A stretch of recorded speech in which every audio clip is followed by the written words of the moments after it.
नमस्कार, मेरा नाम डॉक्टर प्रज्ञा इंगले है। मैं एक मनोचिकित्सक हूँ। मैं वाशिम महाराष्ट्र में प्रैक्टिस करती हूँ। आज हम जानेंगे एंग्जाइटी डिसऑर्डर यानी चिंता विकार के बारे में। एंग्जाइटी डिसऑर्डर यानी चिंता विकार ये एक मानसिक स्वास्थ्य स्थिति है। ये सबसे प्रचलित मानसिक विकारों में से है।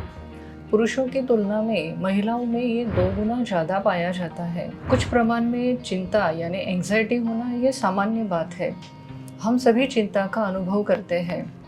उदाहरण के तौर पर अगर हमें किसी समूह के सामने बोलना है तो हम चिंतित हो जाते हैं यानी एंग्शियस हो जाते हैं। पर यही चिंता हमें तैयारी और अभ्यास करने के लिए प्रेरित करती है। ऐसी चिंता फ़ायदेमंद होती है क्योंकि ये चिंता हमें मदद करती है, हमारा ध्यान केंद्रित करती है हमारे कामों में, जिससे हम सुरक्षित रहते हैं। पर जब वही चिंता ज़्यादा बढ़ जाए, परेशानियाँ बढ़ जाए, डर बढ़ जाए और एंग्जाइटी एक लेवल के ऊपर चली जाए जिसे हम हैंडल या नियंत्रित नहीं कर सकते हैं, और वही एंग्जाइटी हर समय चलती रहे जो हमारे लाइफ के हर एस्पेक्ट पर प्रभाव डालते हैं, जैसे हमारे रिलेशंस हो गए, हमारे काम है, हमारी पर्सनल लाइफ है, इस पर जब प्रभाव पड़ता है तब हम उसे एंग्जाइटी डिसऑर्डर यानी चिंता विकार के रूप में देखते हैं। डर और चिंता यानी एंग्जाइटी आपस में जुड़े हुए हैं, पर ये दोनों भी अलग अलग है। डर ये एक खतरे के प्रति भावनात्मक प्रतिक्रिया है, जबकि चिंता यानी एंग्जाइटी उन चीज़ों के बारे में एक भावना है जो कभी हो नहीं सकती है या कभी हुई नहीं है या कभी हो भी नहीं सकती है। डर जब महसूस होता है तब शरीर में कुछ रिएक्शंस यानी प्रतिक्रियाएं होती है, जैसे दिल तेज़ी से धड़कने लगता है, सांस धीमी और तेज हो जाती है, व्यक्ति लड़खड़ा सकता है।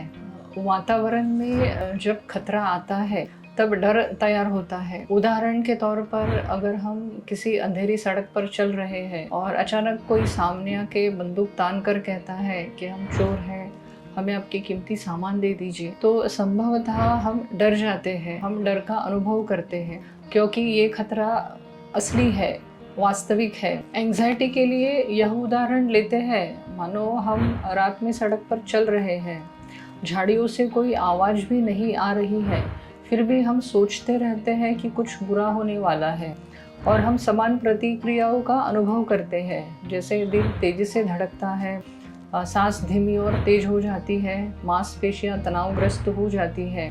चिंता में कोई असली खतरा नहीं रहता है, पर फिर भी दिमाग सामान्य स्थितियों को खतरनाक स्थितियों की तरह देखता है।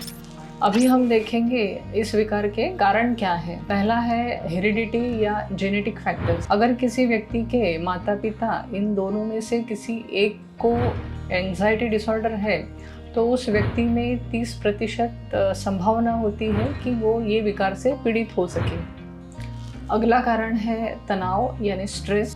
तनाव ये एंग्जाइटी डिसऑर्डर का बहुत बड़ा कारण हो सकता है। तनाव कई तरीकों के हो सकते हैं। कुछ तनाव कम समय के होते हैं पर हमारे जीवन पर बहुत ज़्यादा प्रभाव डालते हैं, जैसे घर में किसी सदस्य का खो देना, या फिर नौकरी चली जाना, या फिर परीक्षा का निकाल अच्छे से न आना। इन सभी तनाव का हमारे जीवन पर बहुत ज़्यादा असर होता है और ये सभी तनाव एंग्जाइटी में कन्वर्ट हो सकते हैं। कुछ तनाव लंबे समय के होते हैं, जैसे घर की परेशानियाँ, जैसे घर के सभी काम समय पर निपटने हैं, अपनी दैनंदिन गतिविधियाँ, स्कूल या ऑफिस में समय पर पहुँचना है, ट्रैफिक ज़्यादा है। इन जैसी कई समस्याएं जो धीरे धीरे करके हमारे एंग्जाइटी यानी चिंता को बढ़ाते हैं। अगला है ट्रॉमेटिक इवेंट्स यानी दर्दनाक घटनाएं। अगर जीवन में कोई घटना जो बहुत दर्दनाक हुई हो, जैसे घर में आग लगना, कार एक्सीडेंट होना, कोई झगड़ा होना जिसमें वायलेंस हो, अगर इन चीज़ों का जीवन में कभी अनुभव किया हो तो इससे चिंता विकार होने की संभावना बढ़ती है।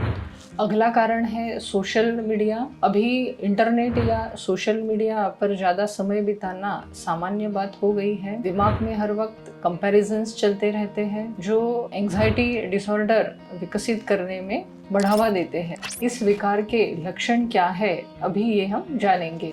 चिंता विकार के कुछ शारीरिक लक्षण इस प्रकार है। हृदय की गति तेज हो जाती है, छाती में भारीपन महसूस होता है, कभी चक्कर आते हैं या कभी बेहोशी जैसा महसूस होता है, बहुत ज्यादा पसीना आता है, सिर में दर्द होता है, रक्तदाब ऊपर नीचे होता है, मांसपेशियों में दर्द और तनाव होता है, कभी कभी सांस लेने में कठिनाई होती है, नींद में कुछ परेशानियां होती हैं, कभी पेट के संबंधी विकार भी होते हैं। इस विकार में साइकोलॉजिकल यानी मानसिक लक्षण भी देखने को मिलते हैं, जैसे बहुत सारे नकारात्मक विचार आने लगते हैं, हर समय डर बना रहता है, कुछ बुरा होने वाला है, कुछ खतरा आने वाला है, स्मरण शक्ति में अड़चन आने लगती है, ध्यान में कमी होने लगती है, हम चीजें भूलने लगते हैं, गुस्सा आने लगता है, चिड़चिड़ापन होने लगता है।